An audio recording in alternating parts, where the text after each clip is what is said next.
हाय nursing ऍस्पिरंट्स, smart ऍस्पिरंट्स आधी book नाही तर सिलेबस ओपन करतात। हॅलो, मी आहे सुवर्णा सुक्ते, नर्सिंग ऑफिसर। या व्हिडिओमध्ये आपण DMER स्टाफ नर्स सिलेबस समजून घेणार आहोत। सो तुमच्या नोट्सबुक रेडी ठेवा आणि व्हिडिओला शेवटपर्यंत नक्की बघा। यावेळी एक्झाम ही MPSC कंडक्ट करणार आहे, त्यामुळे प्रिपरेशन स्ट्रॅटेजी ही जरा स्मार्ट ठेवायला हवी। ज्यावेळी MPSC थ्रू एक्झाम कंडक्ट केली जाते त्यावेळेला टेक्निकल क्वेश्चन्स येण्याची जास्त शक्यता असते। जसं की आधी TCS हे आपली एक्झाम कंडक्टिंग बॉडी होती, तर त्याचा 60% नॉन टेक्निकल आणि 40% टेक्निकल असा पॅटर्न होता। तर यावेळी 60 to 70% हा टेक्निकल आणि 30 to 40% हा नॉन टेक्निकल पॅटर्न असण्याची दाट शक्यता आहे। सिलेबस मध्ये नॉन टेक्निकल मध्ये काही मायनर चेंजेस होण्याची शक्यता आहे। आपल्याला MPSC थ्रू हे मायनर चेंजेस कळवण्यात येतील, त्यावेळी मीही तुम्हाला त्याबद्दल अपडेट नक्की देईन। ऑफिशियल डिटेल सिलेबस अजून आलेला नसून हा सिलेबस इम्पॉर्टंट आहे असे समजून स्टडी स्टार्ट करा। आता एक्झाम पॅटर्न न्यू सेट होऊ शकतो, तर यावेळी थेरॉटिकल क्वेश्चन्सच्या कंपॅरेटिव्हली प्रॅक्टिकल म्हणजे सिनारिओ बेस्ड क्वेश्चन जास्त येण्याची दाट शक्यता आहे।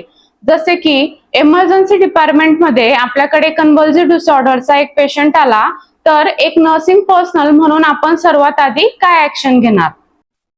स्टाफ नर्स सिलेबस मध्ये फर्स्ट सेक्शन मध्ये इंग्लिश ग्रामर, त्यात सिनोनिम, सॅटोनिम, स्पेलिंग, पंक्च्युएशन आणि टेन्स असणार आहे। तसेच व्होकॅब्युलरी, त्याच्यामध्ये use of idioms, phrases and their meaning and expression. Next, fill in the blanks in the sentences, simple sentence structure. Marathi व्याकरणामध्ये वाक्यरचना, शब्दार्थ, प्रयोग, समानार्थी शब्द व विरुद्धार्थी शब्द। भाषा सौंदर्यामध्ये उपमा, अलंकार, म्हणी व वाक्यप्रचार यांचा अर्थ आणि वाक्यात उपयोग, सर्वसामान्य शब्दसंग्रह इत्यादी असणार आहे। तसेच प्रसिद्ध पुस्तके आणि त्यांचे लेखक, योग्य जोड्या लावा असे असणार आहे। जनरल नॉलेज मध्ये करंट अफेअर्स, त्याच्यामध्ये इंडिया आणि महाराष्ट्राची। त्यानंतर इंडियन हिस्ट्रीमध्ये civics, Indian geography, Indian constitution, general science, sports and culture and right to information act 2005 and Maharashtra public service act 2015 असणार आहे। इन्फॉर्मेशन अँड टेक्नॉलॉजी रिलेटेड काही बेसिक नॉलेज असणार आहे। लॉजिकल ॲबिलिटी मध्ये aptitude test, basic arithmetic knowledge, mathematics, त्यात numeric, algebra, geometry and statistics.